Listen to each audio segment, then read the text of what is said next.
सन 1929 में Edwin Hubble पहले इंसान थे जिन्होंने ये ऑब्जर्व किया कि हमारा ब्रह्मांड फैल रहा है। तब से लेकर आज तक हमारे विज्ञान और तकनीक में काफी सुधार हुआ है। आज हम पक्के तौर पर यह कह सकते हैं कि हमारे ब्रह्मांड का निर्माण आज से करीब 13.8 अरब साल पहले हुआ था। कॉस्मिक माइक्रोवेव बैकग्राउंड को डिटेक्ट कर हम बिग बैंग होने के 3 लाख साल बाद के ब्रह्मांड को देख पाने में भी सफल रहे हैं। इससे पहले के ब्रह्मांड को समझने के लिए हम माइक्रोस्कोपिक लेवल पर लार्ज हैड्रॉन कोलाइडर की मदद से बिग बैंग जैसी स्थिति बनाने की कोशिश भी कर चुके हैं। आज हमारा ब्रह्मांड फैल रहा है। इसका मतलब यह है कि कभी न कभी एक समय ऐसा जरूर रहा होगा जब इस ब्रह्मांड का संपूर्ण पदार्थ एक जगह पर एकत्रित था, जो बाद में विस्फोट के बाद फैल गया। तो अगर हम समय में पीछे जाएं, तो हम उस बिंदु पर पहुंच जाएंगे जब यह काफी गर्म था तथा इसका द्रव्यमान काफी अधिक था। इस बिंदु को पॉइंट ऑफ सिंगुलैरिटी भी कहते हैं। इसी में एक भयंकर विस्फोट हुआ जिससे यह ब्रह्मांड बना तथा इसी विस्फोट को हम बिग बैंग कहते हैं। पर एक सवाल मन में हमेशा उठता रहता है कि बिग बैंग होने से पहले क्या था। आज के इस एपिसोड में हम इस दिलचस्प सवाल का जवाब ढूंढने की कोशिश करेंगे। तो चलिए शुरू करते हैं आज का यह एपिसोड। कुछ वैज्ञानिक मानते हैं कि बिग बैंग निर्माण का पहला कदम था, जिससे न सिर्फ इस ब्रह्मांड का निर्माण हुआ बल्कि समय का भी। इसका मतलब यह है कि बिग बैंग से पहले न ही कोई ब्रह्मांड था, न ही कोई फिजिक्स के लॉज और न ही समय। ऐसे में यह सवाल ही गलत है कि बिग बैंग से पहले क्या था, क्योंकि जब बिग बैंग से पहले खुद समय का ही अस्तित्व नहीं था तो इससे पहले की बात करना ही गलत है। इस थ्योरी के अनुसार बिग बैंग से पहले कुछ भी नहीं था। जो कुछ भी आज मौजूद है उसका निर्माण बिग बैंग से ही हुआ है। पर यह थ्योरी हमें संतुष्ट नहीं करती, क्योंकि थर्मोडायनेमिक्स का दूसरा लॉ कहता है something can't come for nothing, जिसका मतलब यह है कि बिना किसी वस्तु के किसी नई वस्तु का निर्माण नहीं हो सकता। इसका मतलब यह है कि बिग बैंग से पहले कुछ ना कुछ जरूर मौजूद रहा होगा, जिसके कारण बिग बैंग का धमाका हुआ होगा। एक थ्योरी की माने तो ब्रह्मांड हमेशा से अस्तित्व में रहा है। अगर ऐसा है और यह अनंत काल से मौजूद है, तो जो भी अब तक हुआ है या होने वाला है वो पहले भी कई बार हो चुका होगा। अगर इस थ्योरी को सच माने तो ब्रह्मांड को अब तक उस स्टेट पर पहुंच जाना चाहिए था जब सारे फिजिकल प्रोसेस कंप्लीट हो जाते। पर हम जानते हैं कि असल में ऐसा नहीं है, जिसका मतलब यह है कि यह थ्योरी सही नहीं हो सकती। हम जानते हैं कि ब्लैक होल का घनत्व काफी ज्यादा होता है। चूंकि बिग बैंग एक अत्यधिक घनत्व वाले बिंदु में हुआ था, कुछ वैज्ञानिक ये मानते हैं कि यह बिंदु, जिसे पॉइंट ऑफ सिंगुलैरिटी भी कहते हैं, पहले मौजूद ब्रह्मांड के ब्लैक होल बनने से बना होगा। हमारा ब्रह्मांड भी लगातार फैलता जा रहा है, पर कुछ लोग ये मानते हैं कि एक समय आएगा जब यह इतना फैल जाएगा कि इसमें एक भयंकर विस्फोट होगा, जिससे नए ब्रह्मांड का निर्माण होगा। शायद ऐसे ही एक विस्फोट से हमारा ब्रह्मांड भी बना है। ये निर्माण और विनाश की प्रक्रिया हमेशा चलती रहती है। पर इस थ्योरी के साथ भी एक दिक्कत है।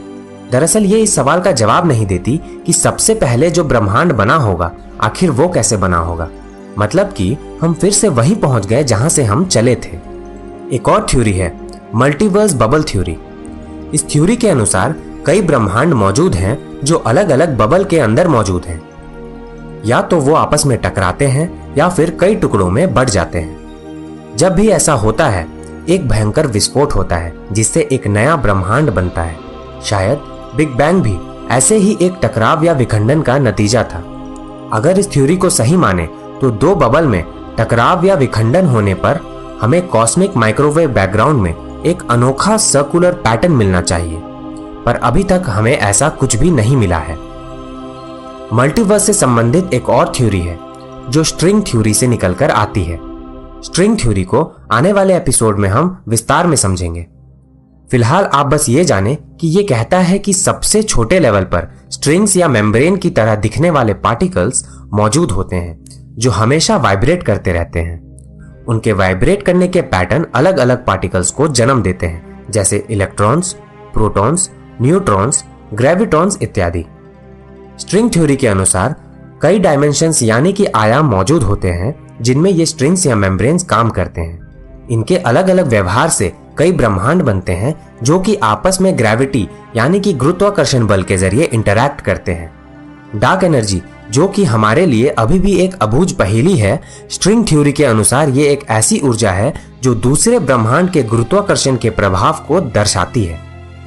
जब दो ब्रह्मांड आपस में टकराते हैं तो बिग बैंग होता है, जिससे एक नए ब्रह्मांड का निर्माण होता है। स्ट्रिंग थ्योरी लगभग सभी प्रश्नों का उत्तर हमें देता है, पर विडंबना यह है कि ज्यादातर वैज्ञानिक इसे साइंटिफिक थ्योरी नहीं बल्कि एक फिलोसॉफिकल थ्योरी मानते हैं, क्योंकि ये आयामों तथा कुछ ऐसे पदार्थों की बात करता है जिनका अस्तित्व फिजिक्स के लॉज के अनुसार असंभव है। ऐसे में इस सवाल का जवाब देना कि बिग बैंग से पहले क्या था अभी तक संभव नहीं हो पाया है, पर हम निरंतर विकास कर रहे हैं तथा इस सवाल का जवाब ढूंढने की ओर लगातार कदम बढ़ा रहे हैं। आज हम बिग बैंग के 10⁻⁻43 सेकंड्स के ब्रह्मांड को देख पाने में सफल हो चुके हैं, जो कि 13.8 अरब साल पीछे का समय है, जितना हम आज से 100 साल पहले देख पाते थे। अक्टूबर 2018 में जेम्स वेब नाम का टेलीस्कोप छोड़ा जाएगा, जो नए ग्रहों को ढूंढने के साथ साथ बिग बैंग के बाद सबसे पहले बनने वाले आकाशगंगा को ढूंढकर उनका अध्ययन करेगा, जिससे हमें बिग बैंग से संबंधित अनेक गुत्थियों को सुलझाने में मदद मिलेगी। दरअसल ये सवाल कि बिग बैंग से पहले क्या था काफी दिलचस्प तथा जटिल है। इसका उत्तर जानने के लिए हम या तो ऑब्जर्वेशन का सहारा ले सकते हैं या फिर मैथमेटिकल थ्योरीज का, पर यहाँ परेशानी ये है कि जो मैथमेटिकल लॉज जनरल वर्ल्ड में काम करते हैं वो क्वांटम वर्ल्ड में नहीं करते। तो जब तक कोई ऐसी थ्योरी ना ढूंढ लें जो क्वांटम और जनरल वर्ल्ड दोनों पे लागू होते हो, मैथमेटिकल थ्योरीज हमें इस सवाल का उत्तर नहीं दे सकते। हमने ये भी देखा है कि ब्लैक होल्स जैसे खगोलीय पिंडों में फिजिक्स के लॉज काम नहीं करते। बिग बैंग से पहले भी फिजिक्स के लॉज का कोई अस्तित्व नहीं था।